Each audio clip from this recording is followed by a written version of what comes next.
Subscribe to Himanshu Arya tutorial and click on the bell icon to never miss an update. Hello बच्चों, तो देखोगे यहाँ पे आज हम लोग का तीसरा लेक्चर है। ये क्लियर है ना। तीसरा लेक्चर है तुम्हारा लिविंग वर्ल्ड का चैप्टर फर्स्ट हम लोग पढ़ रहे हैं 11th क्लास का। क्लियर है।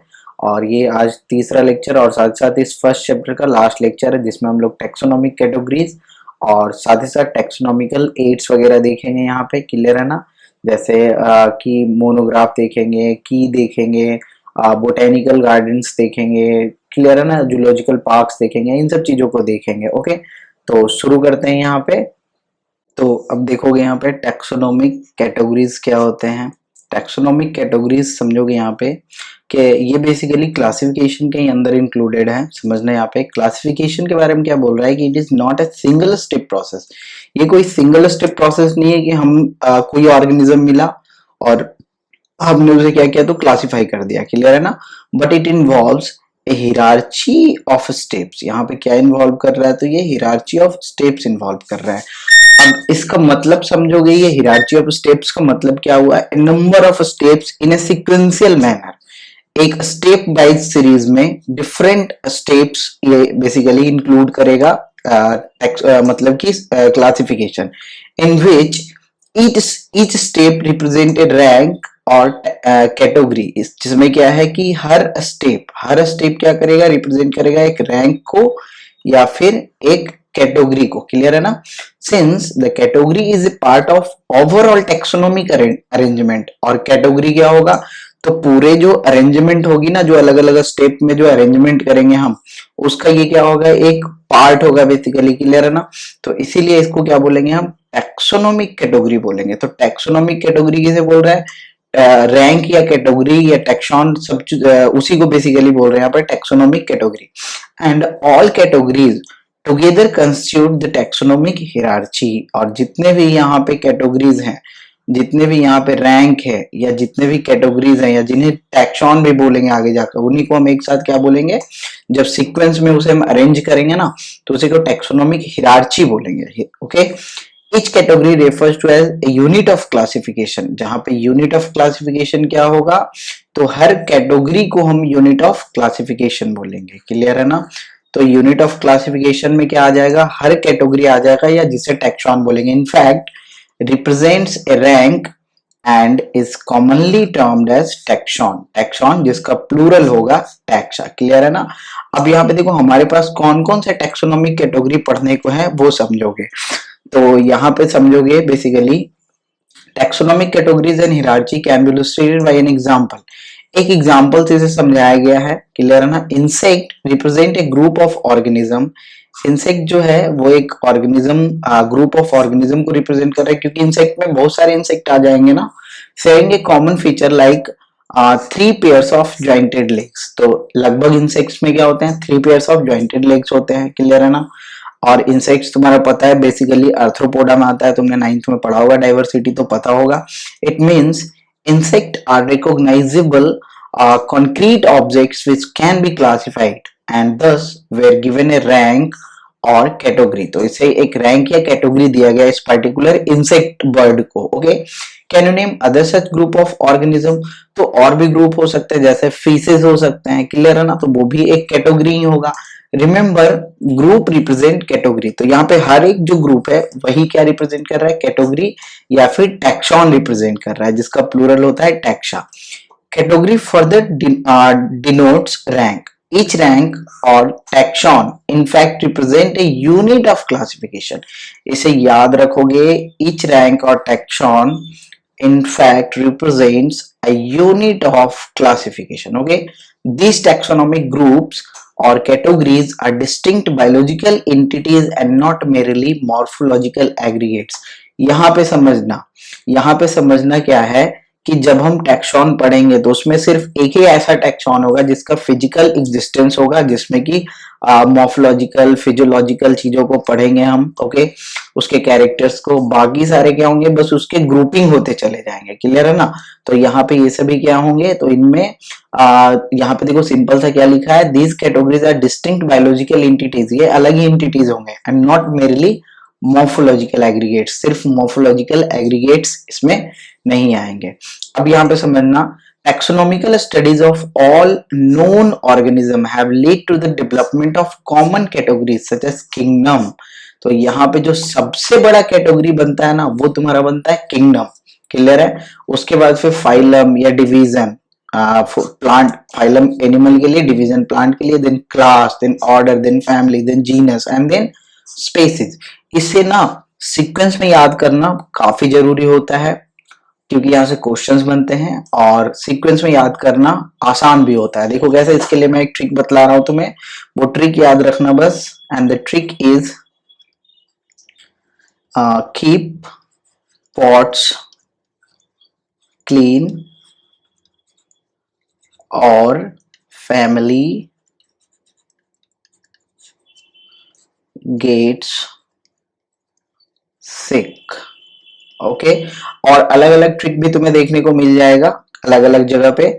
सो हम क्या करेंगे, सिर्फ पहला जो लेटर है ना उसे यहां से सिलेक्ट करेंगे हर एक से। ओके, और ये सीक्वेंस में आएगा। देखो के से यहाँ क्या हो गया, तो के से हो गया तुम्हारा किंगडम, क्लियर है ना। पी से तुम्हारा क्या हो गया, पी से हो गया फाइलम। और फाइलम वर्ड जो है ना ये याद रखना एनिमल के लिए यूज करते हैं, और यही अगर प्लांट के लिए यूज करना हो तो डिवीजन वर्ड यूज करते हैं। तो ये थोड़ा सा याद रखना होगा तुम्हें, डिवीजन प्लांट के लिए। देन C4 हो गया तुम्हारा क्लास, देन O4 हो गया ऑर्डर, देन F4 हो गया फैमिली, देन आगे मैं इधर लिख देता हूं, देन G4 हो गया जीनस, एंड देन S4 हो गया स्पीसीज। ओके, तो यहाँ पे देखो 5 इधर 2 इधर 7 हो गए ना, तो नंबर यहाँ पे गिन लो 1 2 3 4 5 6 7, तो टोटल 7 हो गए। और सबसे बड़ी बात ये है ना कि सीक्वेंस में है ये, क्लियर है। अब यहाँ पे देखो इसी चीज को अगर तुम ऊपर से नीचे की ओर लिखते हो, जो कि देखो एनसीईआरटी ने आगे लिखा होगा, मैं वहां पे बतला देता हूं तुम्हें। ये देखो समझना, यहाँ पे किंगडम, फाइलम और division, then class, order, family, genus, species. यहाँ पे मैंने ट्रिक भी बतला दिया तुम्हें। अब इसमें एक इंपॉर्टेंट चीज तुम्हें ये याद रखना है कि अगर तुम नीचे से ऊपर की ओर जा रहे हो, अगर तुम नीचे से ऊपर की ओर जा रहे हो तो जो कॉमन कैरेक्टर हैं, कॉमन कैरेक्टर अमंग इंडिविजुअल्स, तो ये क्या होंगे, तो ये जो कॉमन कैरेक्टर है ना वो डिक्रीज होते जाएंगे।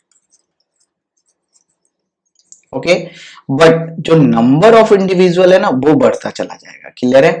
तो नंबर ऑफ इंडिविजुअल यानी नंबर की अगर बात करें तो वो बढ़ता चला जाएगा, क्लियर है ना, लेकिन कॉमन कैरेक्टर क्या होगा, घटता चला जाएगा। तो सिमिलरली अगर तुम ऊपर से नीचे की ओर आते हो तो कॉमन कैरेक्टर क्या होगा, बढ़ेगा, क्लियर है ना, और नंबर क्या होगा तो घटेगा, क्लियर है। यहां तक समझ में आया। अब आते हैं अपने पॉइंट पे आ जाते हैं हम। तो यहां तक समझ गए, आगे देखना है यहाँ पे। All organisms include those in the plants and animal kingdom have a species as the lowest category। lowest category पे कौन आ रहा है तुम्हारा, species आ रहा है। इस यही एकमात्र ऐसा species मतलब कैटेगरी है जिसका फिजिकल एग्जिस्टेंस है, इसका तुम्हें फिजिकल एग्जिस्टेंस देखने को मिलेगा, क्लियर है ना। बाकी किसी दूसरे कैटेगरी या टैक्सॉन का फिजिकल एग्जिस्टेंस तुम्हें देखने को नहीं मिलेगा, क्योंकि अगर जीनस की बात करो तो जीनस क्या है, जीनस सिंपली एक ग्रुप ऑफ स्पीसीज होगा, एक group of closely related species होगा, क्लियर है ना। और अगर फैमिली की बात करें तो group of closely related genus होगा, बस सीधा सा डिफिनेशन बनता चला जाएगा इसी तरह से, क्लियर है ना। Now the question you may ask is how to place an organism in various categories. अब यहाँ पे क्वेश्चन है कि किस कैटेगरीज में किस ऑर्गेनिज्म को रखेंगे, या एक ऑर्गेनिज्म को कौन कौन से कैटेगरी में रखेंगे हम। Okay, the basic requirement is the knowledge और कैरेक्टर ऑफ एन इंडिविजुअल और ग्रुप ऑफ ऑर्गेनिज्म। तो इसके लिए बेसिक रिक्वायरमेंट क्या हमारे पास होनी चाहिए, नॉलेज होना चाहिए, या उसके कैरेक्टर का, या फिर उसके ग्रुप के बेसिकली कैरेक्टर का, क्लियर है ना। This helps in identifying similarities and dissimilarities means differences among the individuals of the same kind of organism as well as other kind of organism के मतलब कि ऑर्गेनिज्म के बीच में क्या समानताएं हैं, क्या विभिन्नताएं हैं, इन सभी के बीच में हमें आइडेंटिफाई करना पड़ेगा। ओके, अब यहाँ पे देखो अलग अलग करके एक एक टैक्सॉन के बारे में हमें एक एक करके पढ़ना है, और एनसीईआरटी इज एनफ हियर, इसके अलावा कुछ भी फालतू यहाँ पे हम नहीं पढ़ने जा रहे हैं। बट एनसीईआरटी में जो भी एग्जाम्पल्स होंगे उससे डायरेक्ट क्वेश्चन बनेगा यहाँ पे, तो उसे सीधा सीधा याद कर लेना या फिर कहीं कॉपी में लिख लेना। ओके, आगे बढ़ते हैं। Taxonomic studies consider a group of individuals organism with fundamental similarities as species। तो यहाँ पे देखो डिफिनीशन यहाँ पे स्पीसीज का है, समझना यहाँ पे a group of individual organism with fundamental similarities as species, और या फिर स्पीसीज का अगर डिफिनीशन देखें ना तो स्पीसीज वैसे ऑर्गेनिज्म होते हैं क्लोजली रिलेटेड जो मॉर्फोलॉजी में तो लगभग सेम ही होते हैं, साथ ही साथ वो इंटरब्रीड कर सकते हैं एक दूसरे के साथ फ्रीली। क्लियर है ना? So it indicates species. One should be able to distinguish one species from the other closely related species based on the distinct morphological differences. जो भी मॉर्फोलॉजी समझते हो ना, एक्सटर्नल डिफरेंसेस, तो एक्सटर्नल कैरेक्टर में जो भी डिफरेंसेस है उसी के आधार पर हम आराम से एक स्पीसीज को दूसरे स्पीसीज से मतलब कि डिफरेंशिएट कर सकते हैं। फॉर एग्जांपल ह्यूमन एक अलग स्पीसीज है, रैट एक अलग स्पीसीज है, या रैट एक अलग स्पीसीज है, कैट एक अलग स्पीसीज है, या तो ये समझ रहे हो डॉग एक अलग स्पीसीज है। तो इससे तुम आराम से डिफरेंशिएट कर सकते हो एक्सटर्नल कैरेक्टर के आधार पर। Let's consider Mangifera indica, Solanum tuberosum that is potato. और मैंगीफेरा इंडिका क्या होता है? मैंगो होता है, पीछे पढ़े थे तो। And Panthera leo that is lion. यहाँ पे तीन ऑर्गेनिज्म लिया गया है, तीनों अलग अलग स्पीसीज के हैं। एक तुम्हारा यहाँ पे मैंगो है, दूसरा पोटैटो है, तीसरा लॉइन है। क्लियर है ना? All the three names indica, tuberosum and leo, ये तीनों क्या है? स्पेसिफिक एपिथेट है। और ये तुम्हें पहले से पता होगा क्योंकि साइंटिफिक नेम में जो पहला वर्ड होता है वो जीनस का होता है, जो दूसरा होता है वो स्पीसीज का होता है। While the first word Mangifera, Solanum and Panthera, ये क्या है? जेनेरा है and represent another higher level of taxon और कैटेगरी, क्योंकि स्पीसीज के जस्ट ऊपर है तुम्हारा जीनस। क्लियर है ना? स्पीसीज सबसे लोएस्ट कैटेगरी में आता है, तुम्हें पता होगा। Each genus may have one or more than one specific epithet। तो हर जीनस में एक या एक से अधिक एपिथेट हो सकते हैं। क्लियर है ना? जैसे यहाँ पे देखो पैंथेरा लियो है ना, तो पैंथेरा टिग्रिस भी हो सकता है, देखो आगे एग्जांपल भी होगा। बट हैविंग मॉर्फोलॉजिकल सिमिलैरिटीज, लेकिन इसमें क्या होंगे? कुछ कुछ सिमिलैरिटीज भी होंगे। क्लियर है ना? For example Panthera has another specific epithet called tigris. तो देखो पैंथेरा में ना देखो क्या क्या होते हैं। पैंथेरा में तुम्हारा एक तो तुम्हारा पैंथेरा लियो हो गया, दूसरा तुम्हारा पैंथेरा टिग्रिस हो गया, और तीसरा एक और होता है पैंथेरा पार्डस। तो Panthera pardus is the leopard, then tigris is the tiger and leo is the lion. तो ये तीनों सेम जीनस के अलग अलग स्पीसीज हैं। समझ में आ रहा है? तो इनमें अगर देखो दो अगर लाइन को कंपेयर करो एक दूसरे से तो वो बिल्कुल सिमिलर होंगे, लेकिन अगर एक लाइन को एक टाइगर से कंपेयर करोगे तो थोड़े बहुत सिमिलैरिटीज तो होंगे अभी भी, लेकिन पहले के मुकाबले में कम होंगे। बस वही चीज है यहाँ पे। क्लियर है ना? तो सिमिलैरिटीज देख रहे हो, जैसे जैसे हम ऊपर गए स्पीसीज से जीनस पे, सिमिलैरिटी क्या हो गया? घट गया। वही मैं थोड़ी देर पहले समझा रहा था। And solanum include species like nigrum and melongena. तो सोलेनम यानी solanum, nigrum and solanum melongena, इस तरह से आता है यहाँ पे। Human beings belong to species sapiens, तो इसलिए इसको क्या बोलते हैं? होमो सेपियंस। उस जीनस क्या होता है? होमो होता है, जीनस होमो होता है, सेपियंस स्पीसीज होता है, तो ह्यूमन का नाम क्या हो जाएगा? होमो सेपियंस। समझ में आ रहा है यहाँ पे? क्लियर है ना? आगे बढ़ते हैं। तो स्पीसीज क्या हो गया?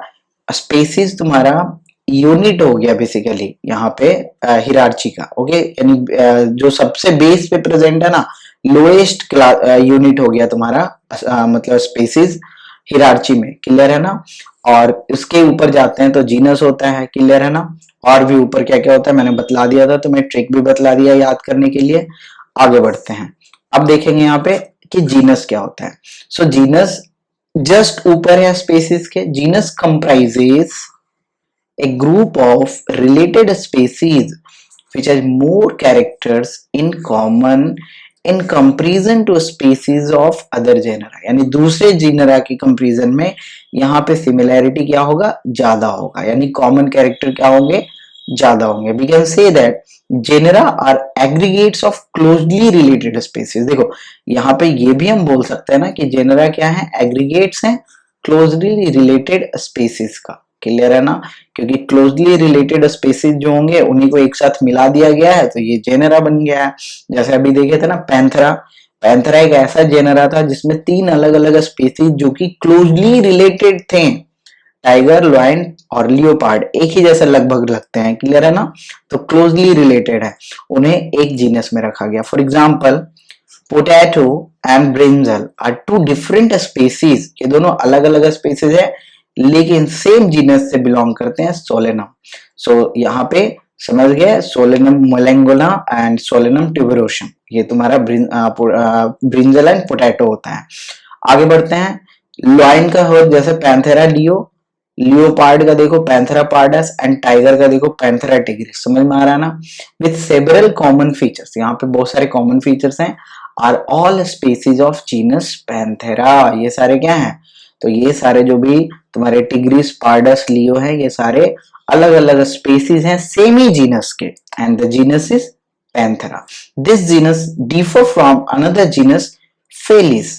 अब फेलिस में कौन आता है, तो फेलिस डोमेस्टिकाटा आता है तुम्हारा, जिसमें कि कैट्स आते हैं। क्लियर है ना, तो फेलिस वाले में तुम्हारे कैट आ जाते हैं। आगे बढ़ते हैं, यहां देखना the next category is family. अब नेक्स्ट हम देखने जा रहे हैं फैमिली, तीसरा है हमारा, नीचे से तीसरा है। क्लियर है ना, has a group of related genera.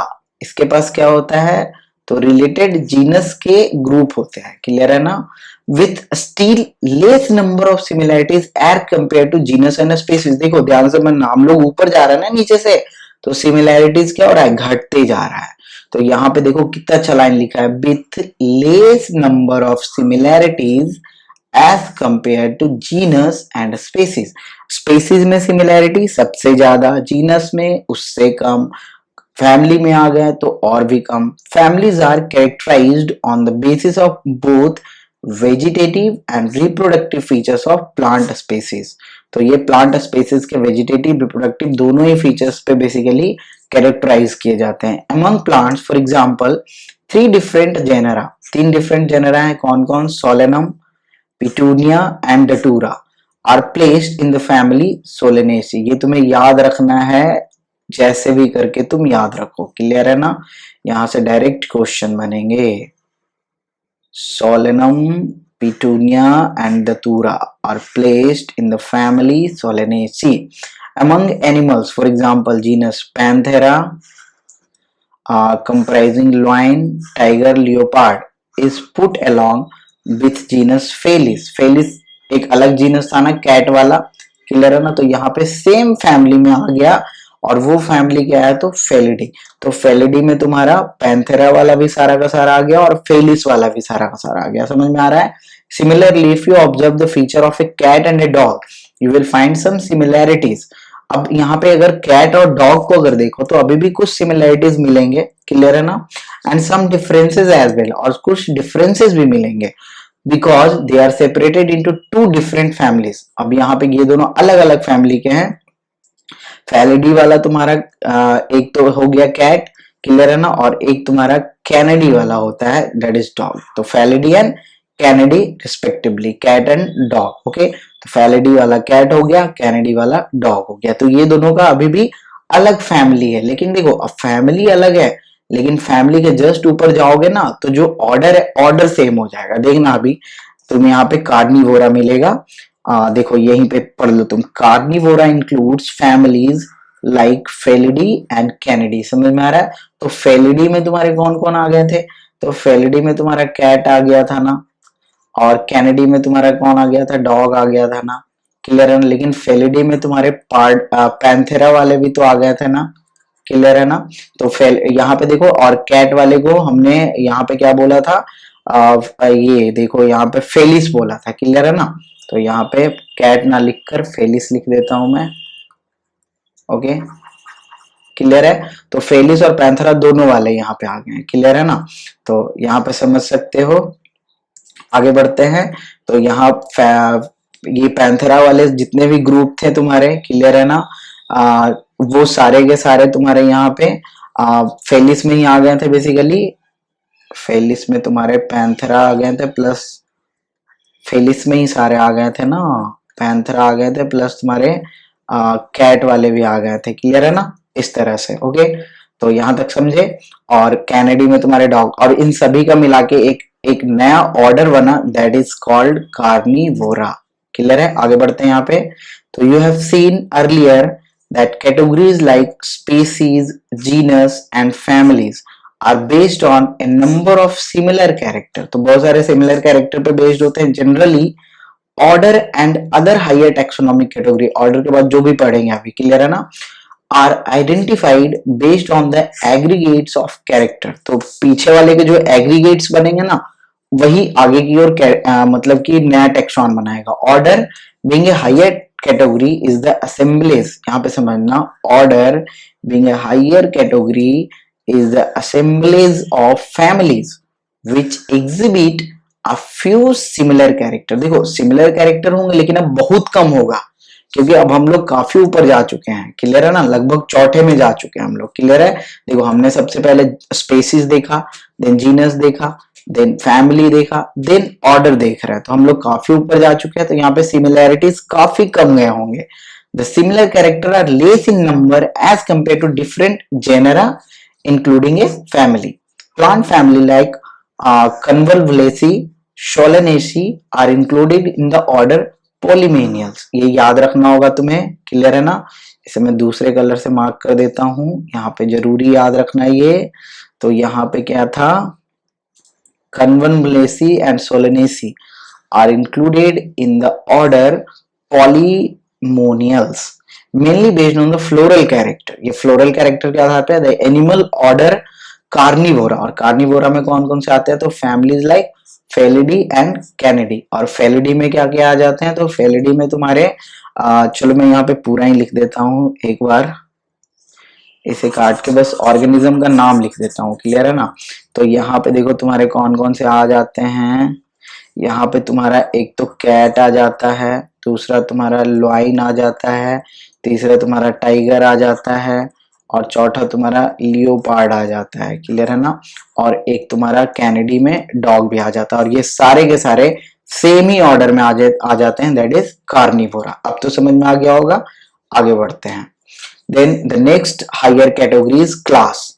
So this category includes related orders. तो ये कैटेगरी में क्या आएंगे, रिलेटेड ऑर्डर आएंगे। For example order Primata.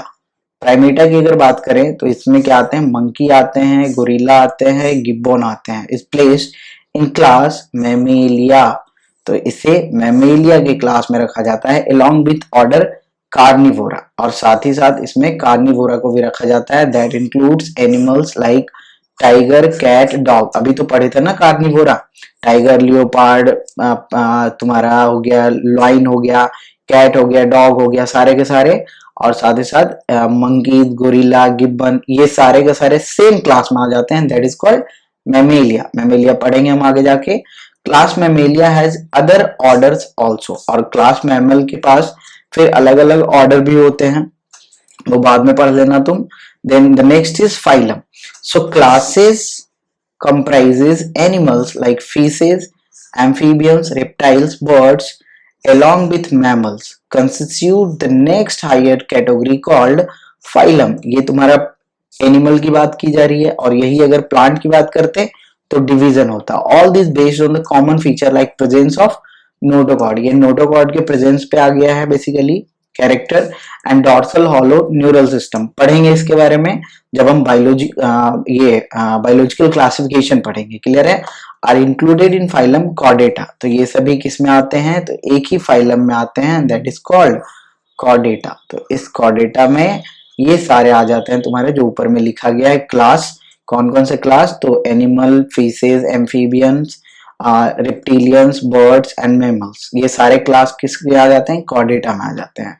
Okay, और लोअर वाले क्लास जो होते हैं नॉन कॉर्डेट्स में आ जाते हैं। Okay, so in case of plants, अगर प्लांट की बात करते हैं तो classes with a few similar characters, यहाँ पे समझना, in case of plants classes with a few similar characters are assigned to a higher category called division। तो जो फाइलम है ना एनिमल में, वही डिवीजन है तुम्हारे प्लांट में, बस सिंपल सा समझो। Now the next and the most higher category is the kingdom. इसमें तुम्हारे सारे के सारे आ जाएंगे। All animals belong to various phyla are assigned to the highest category called animal, and जितने भी प्लांट होंगे उसे plantae kingdom. Animalia is the classification system of animals. Okay, the kingdom plantae on the other hand is distinct and comprises of all plants from various divisions। जितने भी division के plants है सारे के सारे प्लांट किंगडम में आएंगे। henceforth they will refer to these two groups as animals and plant kingdom। तो ये दोनों एक ब्रॉडर किंगडम बनेगा, एनिमल किंगडम और प्लांट किंगडम। ओके, और अगर अब देखो यहाँ पे तुम सिमिलैरिटी ढूंढ के देखो, एक एनिमल लो एक प्लांट लो, एक मैंगो का प्लांट ले लो एक टाइगर ले लो, और इन दोनों में तुम सिमिलैरिटी ढूंढो तो काफी कम मिलेगा। बस इतना ही मिलेगा ना कि हाँ इन दोनों में चलो लिविंग है तो लिविंग ऑर्गेनिज्म तो खैर पढ़ ही रहे हैं, कुछ सिमिलैरिटी सेल के आधार पे मिल सकते हैं। क्लियर है ना, सेल के कंस्टिट्यूएंट्स के आधार पे। क्लियर है ना, क्योंकि एनिमल सेल प्लांट सेल में बहुत सारे सिमिलैरिटीज देखने को मिल जाते हैं, लेकिन काफी ज्यादा डिसिमिलैरिटी हो जाएगा ना। तो वही तो हम पढ़ रहे थे कि स्पीसीज से किंगडम की ओर जाएंगे तो सिमिलैरिटी अमंग इंडिविजुअल्स घटेगा, और अगर किंगडम से स्पीसीज की ओर जाएंगे तो सिमिलैरिटीज अमंग इंडिविजुअल्स बढ़ेगा। लेकिन हाँ, नंबर की अगर बात करें तो अगर तुम बोलते हो प्लांट किंगडम, तो समझ रहे हो तुम इस वर्ल्ड में जितने भी प्लांट हैं तुमने सभी का नाम ले लिया एक ही झटके में। प्लांट किंगडम सारा का सारा आ गया है ना, एनिमल किंगडम सारा का सारा आ गया, तो नंबर तो बढ़ गया ना। लेकिन वही अगर नीचे जाएंगे तो फिर नंबर घटता चला जाएगा। क्लियर है ना। The taxonomic categories from species to kingdom have been shown in ascending order starting with species in figure 1.1। These are broad categories. However, taxonomists have also developed subcategories। देखो कुछ सब कैटेगरीज भी बनाए गए हैं। सब कैटेगरीज कैसे, जैसे किंगडम है ना, तो किंगडम के आगे किंगडम के नीचे सब किंगडम बन जाते हैं। क्लियर है ना, सब फैमिली बन जाते हैं। इस तरह से in this hierarchy to facilitate more sound and scientific placement of various taxa. तो अलग अलग टैक्सा में ऑर्गेनिज्म को सही तरीके से रखा जा सके उसके लिए बेसिकली क्या बनाए गए हैं, तो सब कैटेगरीज भी बनाए गए हैं। क्लियर है ना। अब देखना यहाँ पे लुक एट द हिरार्ची इन 1.1। ये देखो हिरार्ची बन रखा है यहाँ पे, मैंने बतलाया भी था। Kingdom, phylum, class, order, family, genus, species, keep pot clean और फैमिली गेट्स सिक, बताया था ना मैंने यहाँ पे। ओके, यहाँ पे देखना look at the hierarchy in figure 1.1। Can you recall the basis of arrangement. तो ये जो बेसिस हम लोगों ने बेसिकली अरेंज करने का किया था पीछे, उसे रिकॉल करने की कोशिश करो। तो नीचे क्या था, स्पेसिस वो थे जो मॉर्फोलॉजिकली सेम थे, फिर स्पेसिस का ग्रुप जीनस था, जीनस का ग्रुप फैमिली था, फैमिली का ग्रुप ऑर्डर था, ऑर्डर का ग्रुप क्लास था, क्लास का ग्रुप फाइलम या डिवीजन था, और इसका ग्रुप किंगडम था। यही तो था हमारा basis. Say for example as we go higher from a species to kingdom, यहाँ पे देखो इंपॉर्टेंट पॉइंट है, as we go higher from a species to kingdom the number of common characteristics goes on decreasing.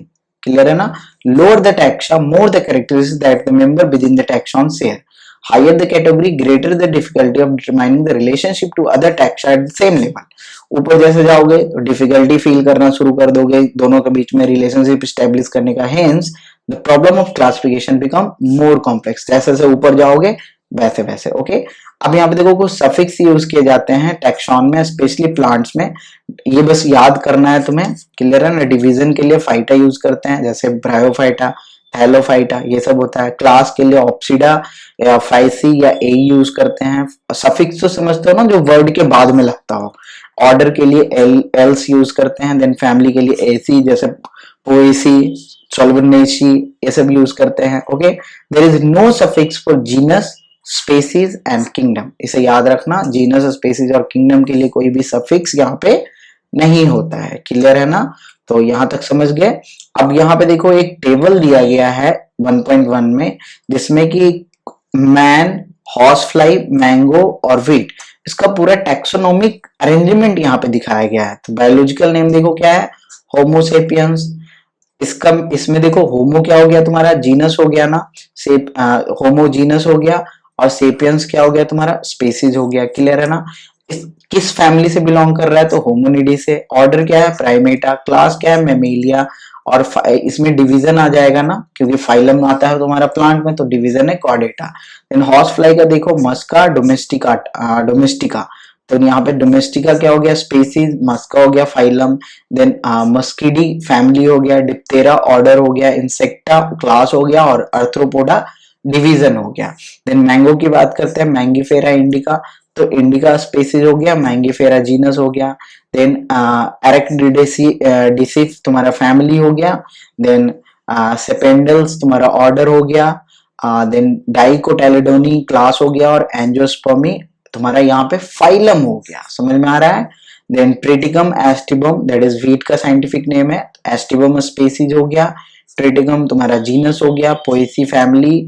Poales order. Monocotyledonae class. And angiospermae phylum. यहाँ पे इससे क्या करोगे, याद कर लोगे। क्लियर है ना, क्योंकि यहाँ से भी क्वेश्चंस ऑब्जेक्टिव बन जाते हैं मिला के। ओके, जैसे तुम्हें एक ट्री बना के दिया जा सकता है। इस मान लो मैन का ही एक ट्री बना दिया गया, जिसमें कि कुछ कुछ मिसिंग कर दिया गया, किसका ऑर्डर क्या होगा, जीनस क्या होगा, क्लास क्या होगा, और बाकी सब चीज दे दिया गया, तो तुम्हें उसे फिल इन द ब्लैंक्स करना पड़ेगा। क्लियर है ना। तो यहां तक ये समझ गए। तो आज के लिए इतना ही रखते हैं, और उसके बाद देखेंगे टेक्सोनॉमिकल एड्स। ओके, तो अब देखोगे यहाँ पे ये लास्ट सेक्शन है हमारा। क्लियर है ना, 1.4, दैट इज टेक्सोनॉमिकल एड्स। तो टेक्सोनॉमिकल एड्स में देखो, यहाँ पे जो बेसिकली ये जो वर्ड है ना एड्स, तो एड्स का मतलब यहाँ पे कोई डिजीज नहीं है, जो तुम जानते हो, एक्वायर्ड इम्यूनो डिफिशियंसी सिंड्रोम। यहाँ पे एड्स का मतलब होता है ना वैसे चीज जो कि हेल्प करे। क्लियर है ना, तो ये हेल्पर के फॉर्म में यहाँ पे बेसिकली एड्स का यूज होता है। क्लियर है ना। तो यहाँ पे समझना कि ऐसे कुछ चीज जो कि हमें टेक्सोनॉमी को पढ़ने में, समझने में, क्लियर है ना। आप तो टेक्सोनॉमी तो समझ चुके हो basically, identification, nomenclature, classification. Okay, तो इन सभी चीजों में कुछ ना कुछ ऐसे टर्म्स, ऐसे चीजें, ऐसे प्रोसेस जो कि हमें उसमें हेल्प कर दे। क्लियर है ना। So that is called taxonomical aids. अब यहाँ पे समझेंगे taxonomical studies of various species of plants, animals and other organisms are useful in agriculture.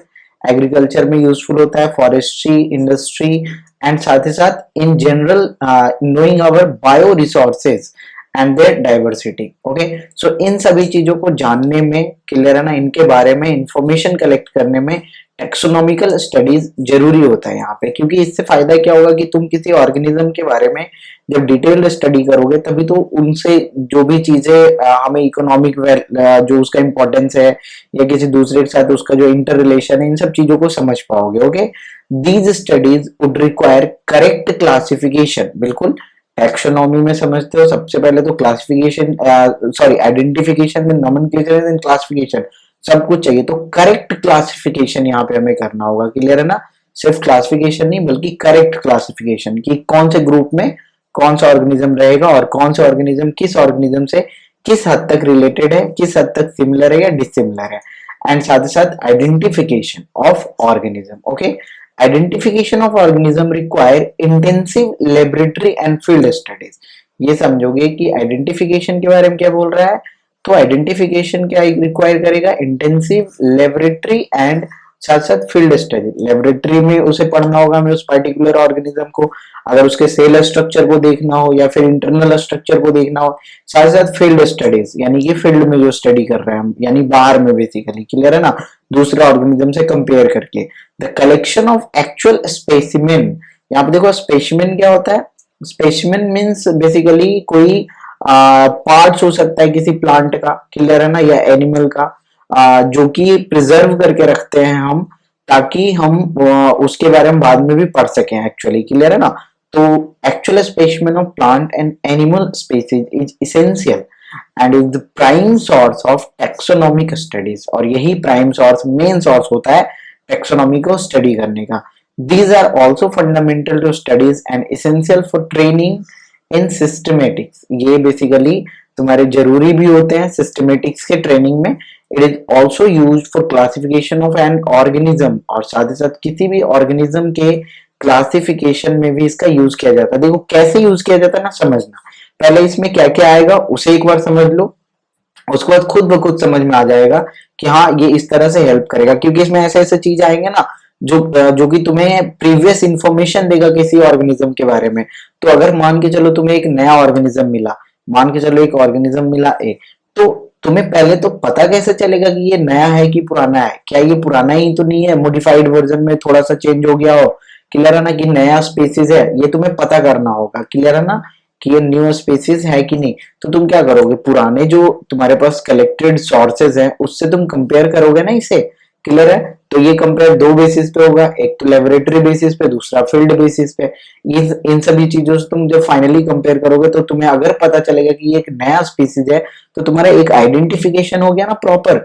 Then उसका क्या करोगे, नोमेनक्लेचर करोगे उस रूल्स के अकॉर्डिंग, फिर उसको क्लासिफाई करके एक पर्टिकुलर ग्रुप में रखोगे, क्योंकि फिर डाइवर्सिटी का तो बहुत सारा बेसिकली है ना, तो उसे एक पर्टिकुलर ग्रुप में रखोगे। तो यहाँ पे क्या बोल रहा है वही कि ये क्लासिफिकेशन ऑफ एन ऑर्गेनिज्म, किसी एक ऑर्गेनिज्म के क्लासिफिकेशन में हेल्प करेगा। And the information gathered is also stored along with the specimen. तो यहाँ पे इस स्पेसिमेन के साथ जो भी इंफॉर्मेशन गैदर किया जाता है उसे भी हम क्या करते हैं, तो स्टोर करके रखते हैं। क्यों स्टोर करके रखते हैं भाई? ताकि हम फ्यूचर में उसे मतलब रेफरेंस पर्पस के लिए उसे निकाल के हम दोबारा से पढ़ सकें। In some cases the specimen is preserved for future studies. देख रहे हो, फ्यूचर स्टडी के लिए भी यहाँ पे स्टोर किया जा रहा है। Biologist have established certain procedures and techniques to store and preserve the information as well as specimen। किसे किसे प्रिजर्व करने के लिए? तो preserve the information as well as specimens. Specimen क्या होता है? वही कुछ पार्ट्स हो सकता है प्लांट का या एनिमल का। Some of these are explain to help to understand the uses of these aids means helper tools. यहाँ पे एड्स का मतलब हो गया हेल्पर टूल्स। ओके, तो आगे देखते हैं क्या क्या है। तो देखो सबसे पहला जो हेल्पर टूल है वो है तुम्हारा हर्बेरियम। अब देखो हर्बेरियम में करते क्या हम, तो किसी भी प्लांट के स्पेसिमेन को क्या करते हैं, ड्राई करके प्रेस करके प्रिजर्व करते हैं हम शीट ऑफ पेपर में। क्लियर है ना? और वहां पे उसका कुछ कुछ इंफॉर्मेशन भी हम लिखते हैं वहां पे, जैसे कि कहाँ से कलेक्ट किया गया, किसने कलेक्ट किया, वो जो बेसिकली प्लांट का स्पेसिमेन है उसका फैमिली का नाम क्या है। क्लियर है ना? उसका एक स्पेसिफिक नेम क्या है, इन सभी चीजों को। और ये क्या करते हैं, बाद में हम इसका यूज कर सकते हैं रेफरेंस के पर्पज से। Okay, so herbarium is a store house of collected plant specimen. देखो इसे तो याद रखना तुम, herbarium is a store house of collected plant specimen that are dried, pressed and preserved on sheet. कहाँ प्रिजर्व किया जाता है? शीट पे प्रिजर्व किया जाता है। Further these sheets are arranged according to the universally accepted system of classification. फिर उसको क्लासिफिकेशन के अकॉर्डिंग मतलब कि अरेंज करते हैं। और यहाँ पे एक इंपॉर्टेंट पॉइंट ये है, याद रखना है तुम्हें, स्टैंडर्ड साइज जो होता है हर्बेरियम के शीट का वो कितना होता है, तो 11.5 इंटू 16.5 इंचेस का होता है। क्लियर है ना? लेंथ इंटू ब्रेथ एक्चुअली यहाँ पे दिया गया है। तो इसे हमने क्या किया, अरेंज कर लिया और उसे स्टोर कर लिया। These specimen along with their description, देखो ध्यान से यहाँ पे along with their description on herbarium sheet become a storehouse of repository for future use। समझ में आ रहा है? बाद में यूज करने के लिए ये एक स्टोर हाउस का की तरह काम करेगा। जैसे देखो यहाँ पे तुम्हें एक दिख रहा होगा, लाइब्रेरी टाइप का फीलिंग आ रहा होगा, जहाँ पे ढेर सारे देखो स्पेसिमेन रखे हुए हैं ना इधर। क्लियर है ना? तो हर फाइल में बेसिकली एक प्लांट का स्पेसिमेन होगा। किसी में मान लो मैंगो प्लांट का होगा, किसी में ट्यूलिप का होगा, किसी में कुछ होगा, किसी में कुछ होगा, किसी में स्टीम हो सकता है, किसी में फ्लावर हो सकता है, किसी में कुछ और भी हो सकते हैं उसके। क्लियर है ना? उसके स्पेसिमेन ही तो है। ओके, अब देखो यहाँ पे जैसे बहुत सारा हो जाएगा, तो मान के चलो एक बिल्डिंग ही बन गया हर्बेरियम का, तो वहां पे मान के चलो block A, block B, block C ऐसे कर दिया।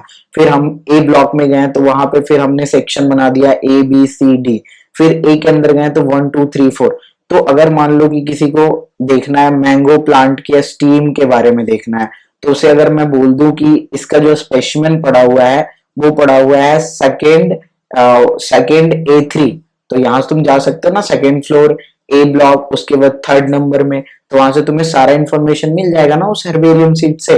तो इसने क्या किया, एक क्विक रेफरल सिस्टम का काम किया। देखना यहाँ पे ध्यान से, the herbarium sheet also carry a label providing information about date and place of collection, किस दिन कलेक्ट किया गया वो पर्टिकुलर स्पेसिमेन, कहां से कलेक्ट किया गया, उसका इंग्लिश और साथ ही साथ ये लोकल नेम और साथ साथ बोटेनिकल नेम, बोटेनिकल नेम कहने का मतलब साइंटिफिक नेम यहाँ पे क्लियर है ना, उसके फैमिली का नाम, देखो फैमिली किस, जिसने कलेक्ट किया उसके फैमिली का नाम बिल्कुल नहीं, किसके फैमिली का नाम, वो जिस भी प्लांट का स्पेसिमेन है उस पर्टिकुलर प्लांट के फैमिली का नाम, फैमिली तो आप समझते हो ना बेसिकली, तुमने पढ़ा ना kingdom, phylum, class, order, family, ये सब पढ़ रखे हो ना, जीनस, स्पेसीज, तो जीनस के ग्रुप को फैमिली बोलते हैं बेसिकली, तो उसके फैमिली का नाम, देन किसने कलेक्ट किया उसका नाम, और भी कुछ कुछ इंफॉर्मेशन। ओके, अब यहाँ पे समझना क्या बोल रहा है, herbaria also serve as a quick referral system in taxonomical studies. Quick referral system कैसे, तो अभी तो मैंने बताया तुम्हें एक एग्जांपल देकर, जैसे मैंने बोला ना 1A3 या 2A3, तो सेकंड फ्लोर ए ब्लॉक थर्ड नंबर वाले ये तुम्हारे मतलब अलमीरा में रखा हुआ है, उसको जाके तुम आराम से सर्च कर सकते हो, फिर उसे खोल के तुम पढ़ सकते हो इंफॉर्मेशन उसके बारे में, क्लियर है ना। तो ये चीज समझ में आया हर्बेरियम क्या होता है, आगे बढ़ते हैं। Then the second is botanical gardens. Botanical garden देखो, इसमें तुम बेसिकली प्लांट्स के बारे में पढ़ोगे, क्लियर है ना, या यूं कहो कि प्लांट का ही गार्डन है एक तरह से। These specialized gardens have collections of living plants for reference. यहाँ पे लिविंग प्लांट होता है रेफरेंस पर्पस के लिए। Plant species in these gardens are grown for identification purpose and each plant is labelled indicating its botanical या scientific name and its family name. तो यहाँ पे बोटेनिकल नेम और साथ साथ उसके फैमिली नेम को वहां पे लेवल किया जाता है उस पर्टिकुलर प्लांट पे।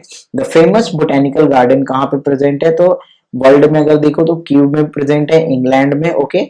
और इंडिया में अगर देखो तो इंडियन बोटेनिकल गार्डन है जो कि हावड़ा में प्रेजेंट है, क्लियर है ना। And national botanical research institute Lucknow में प्रेजेंट है इंडिया में, क्लियर है। तो ये तुम्हें याद रखना, ये सारे पॉइंट्स क्लियर है। क्यू में तुम्हारा फेमस बोटेनिकल गार्डन प्रेजेंट है इंग्लैंड में, इंडियन बोटेनिकल गार्डन हावड़ा में प्रेजेंट है, और नेशनल बोटेनिकल रिसर्च इंस्टीट्यूट तुम्हारा लखनऊ इंडिया में है, क्लियर है ना। अब देखते हैं नेक्स्ट म्यूजियम। म्यूजियम तो लगभग सभी कोई गए भी हो गए, क्लियर है ना। तो म्यूजियम में क्या होते हैं, पुराने पुराने जो भी ये स्पेसिमेंस वगैरह होते हैं, क्लियर है, उन सब चीजों को रखा जाता है वहां पे।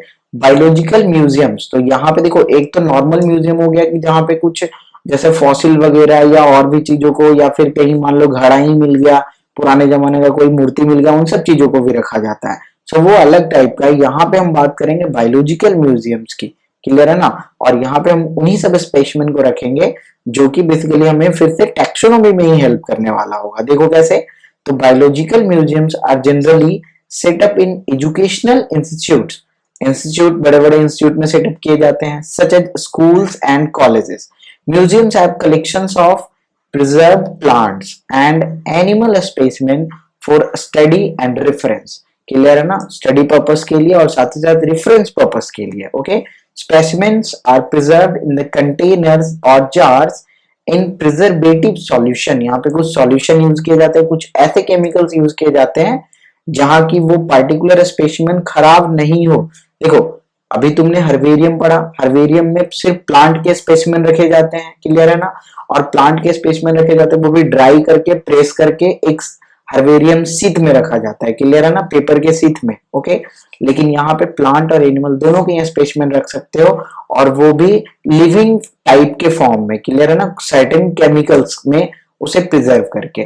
Plant and animal specimen may also be preserve as dry specimen, और या फिर ड्राई स्पेसिमेन के फॉर्म में भी तुम यहाँ पे प्रिजर्व कर सकते हो। Insects are preserved in insect boxes after collecting, killing and pinning. यानी यहाँ पे क्या बोला जा रहा है कि जो इंसेक्ट्स होते हैं उसे इंसेक्ट बॉक्स में तुम स्टोर कर सकते हो, उसे कलेक्ट कर लो, क्लियर है ना, उसके बाद उसे मार लो, यानी कि उसे किल कर दो बेसिकली। उसके बाद फिर उसे पिनिंग करना है। पिनिंग का मतलब होता है यहाँ पे इंसेक्ट्स को बेसिकली यहाँ पे क्या करते हैं पिनिंग में हम, कि किसी पिन से बेसिकली चुभोकर और उसके जो इंफॉर्मेशंस वगैरह होते हैं उसे लिखते हैं। जैसे कि देखो तुम्हें इस डायग्राम में दिख रहा होगा, यहाँ पे ये एक इंसेक्ट दिख रहा है, क्लियर है ना। इसे यहाँ पे देखो ये एक पिन दिख रहा है, इसमें हमने इसे बीच से बेसिकली इसे इंजेक्ट करके, और यहाँ पे दिख रहा होगा कुछ पेपर का टुकड़ा दिख रहा होगा तुम्हें, जिसमें कि कुछ इंफॉर्मेशन बेसिकली लिखे गए हैं इस पर्टिकुलर स्पेसिस के बारे में, और ऑब्वियसली ये बेसिकली ड्राइड है। ओके, तो यहाँ पे ये पिनिंग वाला प्रोसेस समझ गए, तो ये पिनिंग कर रहे हैं। और अगर वही लार्जर एनिमल्स हैं तो इसे क्या करते हैं, स्टफिंग करके उसे प्रिजर्व करते हैं। स्टफ कर देना मतलब कि डिफरेंट पार्ट्स में से ब्रेक करके उसके बाद प्रिजर्व करना। Okay, then museums often have collections of skeletons के भी कलेक्शन होते हैं एनिमल्स के। क्लियर है ना यहाँ तक? आगे बढ़ते हैं, ये तुमने देख लिया। इसके बाद देखो नेक्स्ट जो है हमारा, that is zoological parks. Zoological park जैसे कि कॉमनली हम जू के नाम से भी जानते हैं, चिड़ियाघर समझते होगे, बहुत सारे लोग घूमने भी गए होंगे। बच्चे स्पेशली लव करते हैं, मतलब प्यार करते हैं विजिटिंग द जू। यहाँ पे देखो एक लाइन लिखा है एनसीईआरटी ने, children love visiting these parks commonly called as zoos. Clear है ना, मीन्स चिड़ियाघर। ओके, तो देखना यहाँ पे ये आखिर है क्या, these are the places where wild animals are kept in protected environment under human care and which enable us to learn about their food habits and साथ साथ उनके बिहेवियर के बारे में, इनके बारे में हमें पढ़ने को मिलता है यहाँ पे, उनके फूड हैबिट, उनके बिहेवियर, उनके एक दूसरे के साथ रिलेशनशिप के बारे में। क्लियर है ना? All animals in a zoo are provided as far as possible the conditions similar to the natural habitat। देखो कोई भी ऑर्गेनिज्म है ना, वो अपने नेचुरल हैबिटेट में अगर रहेगा तो वो सही तरीके से वहां पे सरवाइव करेगा, ब्रीड करेगा, और भी जो भी प्रोसेसेस हैं वो सही तरीके से कर पाएगा। क्लियर है? तो एक चिड़ियाघर में ये हम कोशिश करते हैं कि उस पर्टिकुलर एनिमल को बिल्कुल उसके नेचुरल हैबिटेट मींस जहां पे वो नेचुरली रहता है, क्लियर है ना, उसी के जैसा एक माहौल बना के दिया जाए। क्लियर है ना? एज फार एज पॉसिबल, जितना कि पॉसिबल हो सके। क्लियर है? और यहाँ पे तुम देख रहे होगे कुछ लोग यहाँ पे देखो घूमने आए हैं, इस हाथी को देख रहे हैं। क्लियर है ना? तो बहुत सारे जानवर यहाँ पे डेंजरस भी होते हैं, तो हम फेंसिंग करके रखते हैं। क्लियर है ना? क्योंकि अगर तुम फेंसिंग क्रॉस करके अंदर चले जाते हो तो फिर क्या प्रॉब्लम होने वाला है तुम्हें पता होगा। आगे देखोगे यहाँ पे ये हमारा लास्ट टॉपिक है इस चैप्टर का, दैट इज की, और ये इंपॉर्टेंट भी है, इसे समझोगे क्योंकि इसे ना काफी बच्चे समझ नहीं पाते हैं, बल्कि और जबकि यहाँ पे ना एक बहुत ही मतलब आसान सा टॉपिक है। क्या है समझना कि क्या होते हैं ना, कि जैसे अगर हमें किसी को आइडेंटिफाई करना ना, तो हम यहाँ पे कुछ क्वेश्चंस बेसिकली करेंगे। क्लियर है ना? जैसे कि मान लो एक ऑर्गेनिज्म मिला तो हम पूछेंगे कि प्रोकैरियोट है कि यूकैरियोट है भाई। तो अगर मान लो हमें उन दोनों में से, दोनों ऑप्शन में से हमें एक सिलेक्ट करना होगा, एक को डिसिलेक्ट करना होगा। तो मान लो हमने प्रोकैरियोट को डिसिलेक्ट किया, तो यूकैरियोट को हमने सिलेक्ट किया, तो फिर आगे बढ़े तो फिर हमने पूछा यूकैरियोटिक मतलब सॉरी यूनिसेलुलर होगी मल्टी सेलुलर हो भाई, तो पता चला चलो मल्टी सेलुलर है, तो यूनिसेलुलर को हमने डिसिलेक्ट कर दिया। ओके, फिर वहां पे आगे बढ़े तो हमने देखा कि चलो तुम ऑटोट्रॉफिक न्यूट्रिशन कर रहे हो कि हेट्रोट्रॉफिक, तो पता चला कि हेट्रोट्रॉफिक कर रहा है। क्लियर है ना? फिर और भी डिफरेंट क्वेश्चंस पूछते चले जाएंगे इसी तरह से।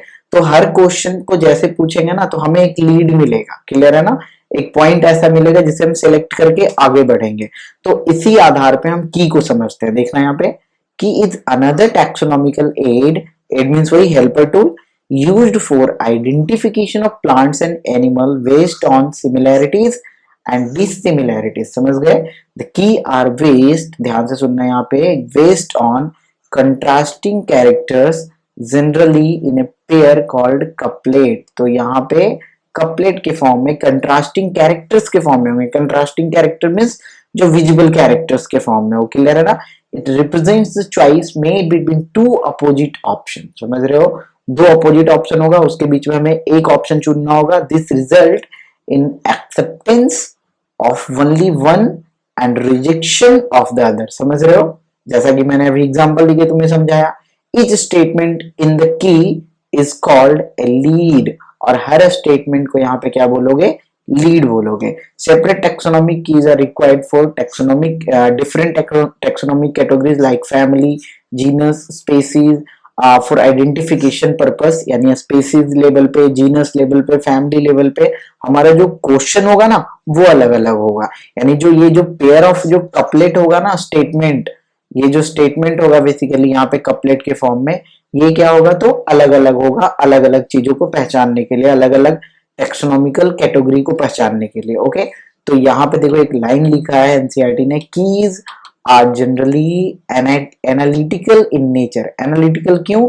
तो क्योंकि देख रहे हो तुम यहाँ पे कि स्पीसीज, जीनस, फैमिली, ऑर्डर और भी डिफरेंट कैटेगरीज को पहचानने के लिए डिफरेंट डिफरेंट टाइप के कीज तुम्हें यूज करने पड़ेंगे। ऐसा नहीं है कि सेम ही की से तुम सारा चीज आइडेंटिफाई कर सकते हो। So this is why this is called analytical in nature. Okay, आगे बढ़ते हैं। फ्लोरा। फ्लोरा मीन्स जितने भी प्लांट के बेसिकली स्पीसीज प्रेजेंट है किसी पर्टिकुलर एरिया में। ओके, देख लेना यहाँ पे। Flora contains the actual account of habitat and distribution of plants of a given area। तो ये तुम्हारा फ्लोरा हो गया। Okay, these provide the index to the plant species found in a particular area। तो किसी पर्टिकुलर एरिया में कितने plant species present है ना, उसका इंडेक्स देता है। इंडेक्स तो समझते होगे, इंडेक्स समझते हो ना। जैसे तुम जो चैप्टर अगर कोई बुक लेते हो तो बुक के आगे देखते हो इंडेक्स बना होता है कि कितने पेज नंबर पे कौन सा चैप्टर है। तो बस वही चीज कि अगर एक एरिया है, मान लो बिहार शरीफ एक एरिया है, तो वहां पे कौन कौन से प्लांट के स्पीसीज प्रेजेंट है उसका एक इंडेक्स तुम्हें मिल जाएगा यहाँ पे। क्लियर है ना फ्लोरा में। देन मैनुअल्स देखो क्या होता है।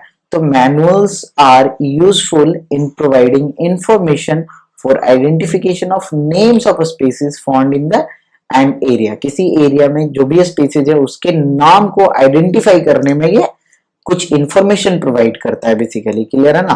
तो यहाँ पे ये समझ में आ गया मैनुअल्स। देन मोनोग्राफ समझो।